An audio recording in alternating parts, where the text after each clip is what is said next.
Hello everyone and welcome to the Index of Avalon. In this series I'll be focusing on one aspect of the game, Tainted Grail, the Fall of Avalon, thoroughly explaining the basic rules, the nitty-gritty, and the rare circumstances.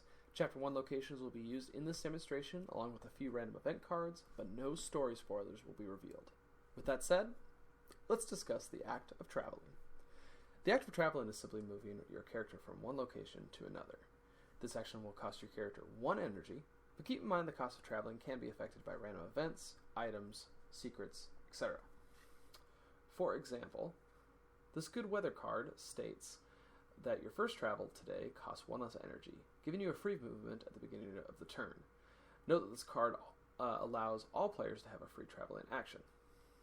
So for example, traveling from this location to this location while a good weather card is up won't cost you anything because it is the first travel of the day. Another example is this heavy rain random event, and it states that each travel costs 1 additional energy, meaning that to travel to a location you must spend a total of 2 energy. Note that this card says each travel, not just your first travel action. So to travel to multiple places, it would be 2, 4, 6, 8. When you travel to a location, there are missing location cards adjacent to you, you can reveal those locations under these 2 requirements. First, the location you travel to must have little connecting numbers to the unexplored locations. We're going to use location 102, the Hunter's Grove, to show you guys this. Hold on, let me get this thing to focus real quick. There we go. If you notice, there are these small little connecting numbers on the north, south, east, and west sides of the card. Since there is these little connecting numbers to this card, which we can travel to, that fulfills requirement number 1. That when we move into this location, we can reveal location 107, 106, and 113 so far. But there is a second requirement. Second, it has to be in range of an active menhir, 1 space away in all directions. So here, here, here, here, here, here, here, and here. If you fulfill both of those requirements, you can reveal the new locations like so. So we're going to travel from location 101 to 102. We can then reveal location 107 and 106, which we will do now. There, there. Note, though, that while the Hunter's Grove has a location number of 113 here at the top here, let's see if I can show that off real quick, of 113 here at the top. It has that connector, but it's not in range of our menhir. It is actually 2 spaces away. So we will not reveal this location when we travel to the Hunter's Grove, right here. Which I guess my menhir is covering up. There we go. Okay, another example. If we travel down to location 105, we can reveal this location, but not this one. And the reason being is that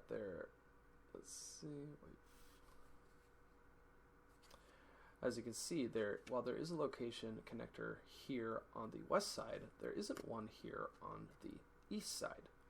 Now, we know for a fact that there is a location card that is supposed to be here, but because that connecting number isn't there, we can't reveal it. So as we spend 1 energy to travel from 101 to 105, we get to reveal location 108.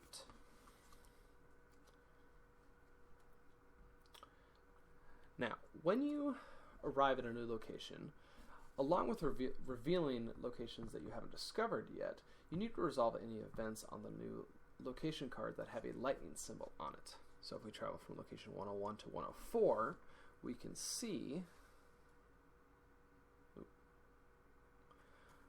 that there is a lightning symbol event on this card, and it says draw a great encounter when you enter this location once per day.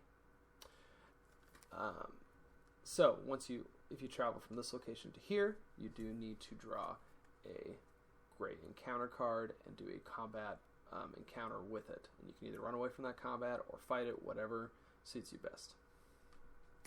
Now, most of the lightning events will say on the card once per day. To signify that this event has already occurred, place one of these small gray time counters on the location to remind you that you've already done the encounter. At the start of the next day, remember to remove it. Now, one thing of note is that, let's say that occurred. So we walked into this location, did the gray encounter, put the gray time marker on it, we end our turn. At the start of the next day, we remove this time token, but we don't have to do the gray encounter here, as it states, draw a gray encounter when you enter this location, not when you start in this location. It's important to remember that. Now, we're going to be using this miniature to represent a guardian. I do not own the Monsters of Avalon expansion pack, so this is what I use to represent any guardians that I run into. Let's say that our guardian is located right over here. If we spend 1 energy to travel from this location to this location, we then have to resolve the combat encounter with this guardian.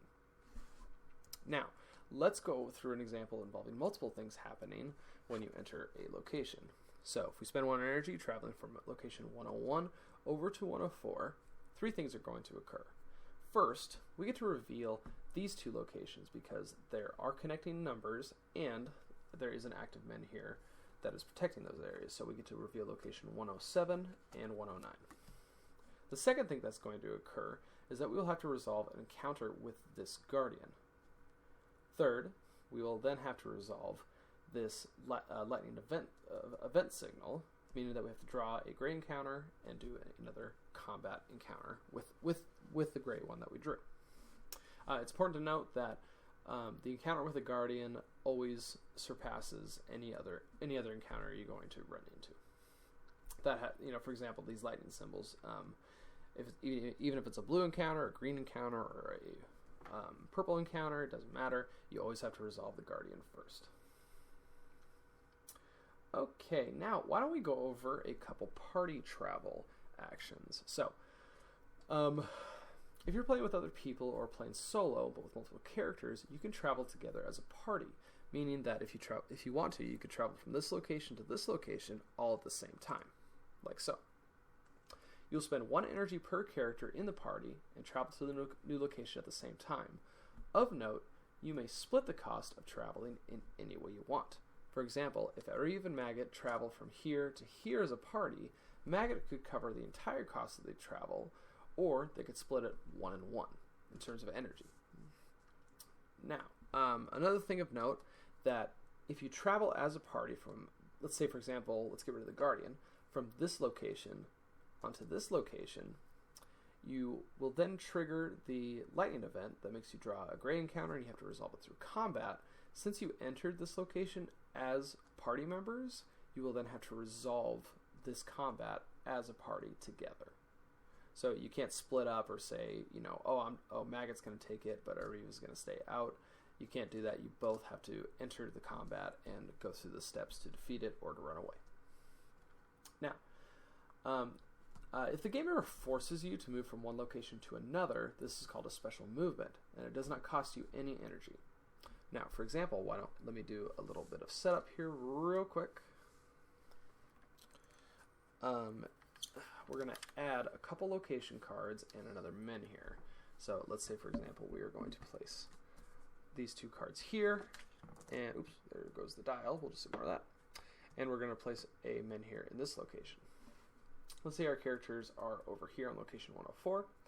If this menhir goes out, any location that is not protected by a menhir will be removed from the game. So, for example, this menhir that was located here covered this 3x3 section, but this menhir here is also covering these 3 locations. So, all of these locations would then be removed, and if your character is in a location that's about to be removed, you will then do a special movement that will push you towards the closest location card.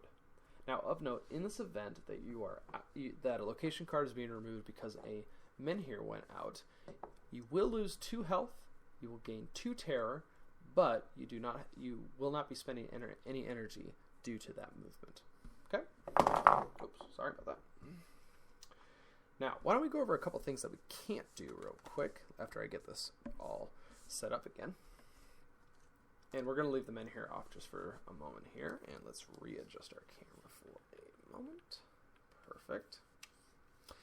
You cannot travel diagonally in this game. So for example, let's look at this 2x2 square right here.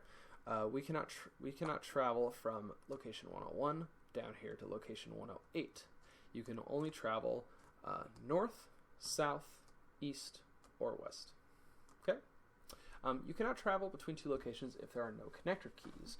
So for example, down here in location 105, when we enter this, we couldn't reveal the location because there's no connector here, but we also can't travel from 105 over here to 105 because there isn't a little connector here. Now, usually the best way, the way that they talk about it is, like, for example, if you look at the photo, actually there is a river here that's dividing these two location cards. So usually there's an actual reason why you can't go from one location to another. Just look at the artwork and it'll tell you. Another thing you cannot do is you cannot travel outside of the range of a men here. So for example, we'll put our men here back down here. Location 108 has a little connector over here on the west side to location 120. You cannot travel from here to a location that is undiscovered and isn't protected by men here. You can't, for example, pay 2 health and gain 2 terror to enter the weirdness and this undiscovered area. It's just against the rules. Another thing you cannot do is you have to stop off at each location. You can't pay 2 energy and then automatically land at a new location. So let's say I wanted to go to location 108. I can't spend 2 energy while I'm here and just instantly go there without stopping off at 103. It has to be 1 energy, travel here, 1 energy, travel here. Alright, with that said, thank you guys for joining me for the travel episode of the Index of Avalon. Please like and subscribe so you can be notified when the next video comes up. Happy adventuring, my friends. I will see you later.